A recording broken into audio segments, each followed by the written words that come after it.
Dubai పోయి శవాలు వచ్చేది బీసీఎస్సీ దుబాయ్ని కట్టిరుగా, నిజామాబాద్ వాళ్ళు రక్తం పోసి ఆడ దుబాయ్ని కట్టిరుగా. దుబాయ్ మనం కట్టితే మళ్ళీ ఈ వెలవరెడ్డి దొరలో దుబాయ్లో కాంట్రాక్టర్లు అయ్యారు, మళ్ళీ ఆడ మనమే. మళ్ళీ అక్కడ మనం ఇల్లు కట్టాలి, ఎట్లన్నా ఊళ్ళో ఎట్లా ఇల్లు కట్టాలి, టైల్ చేయాలి, బాత్రూమ్కి ఇల్లు కట్టాలి. మెయిన్గా ఇల్లు కట్టడం కోసం ప్రకృతి ప్రసాదించిన కుటుంబ జీవితాన్ని కాల్చి బూడిద చేసి పెండ్లైన 3 రోజులకే దుబాయ్ శవం వస్తుంది. ఎవడి వల్ల దుబాయ్ పోయినావు? ఎవరి వల్ల నువ్వు దుబాయ్ పోతున్నావు? భార్యా పిల్లల్ని కన్న తల్లిదండ్రులను వదిలిపెట్టి దిక్కులేని శవం వచ్చి నీ తల్లిదండ్రులకు అన్యాయం చేస్తున్నావు. ఎందుకు దుబాయ్?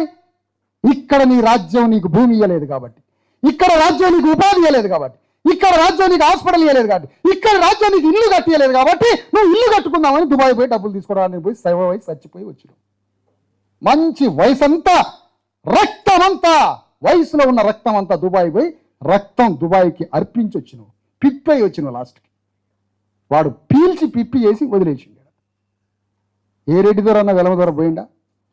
బొంబాయిని కట్టినాం పోయి, మనమే బొంబాయిని కట్టింది, మనమే కరీంనగర్ బీసీఎస్సీ ఎస్టీలు బొగ్గుబాయిలో పోయి గడ్డపార తీసి బొగ్గును తీసి అన్నీ మనమే. నీకు ఇల్లు కట్టితే గవర్నమెంట్, నీకు 4 ఎకరాల భూమి పంటలు పండే భూమి ఇచ్చి నీకు ఇల్లు కట్టి నీకు ఉపాధి ఇస్తే నువ్వు ఎందుకు పోతావు దుబాయ్?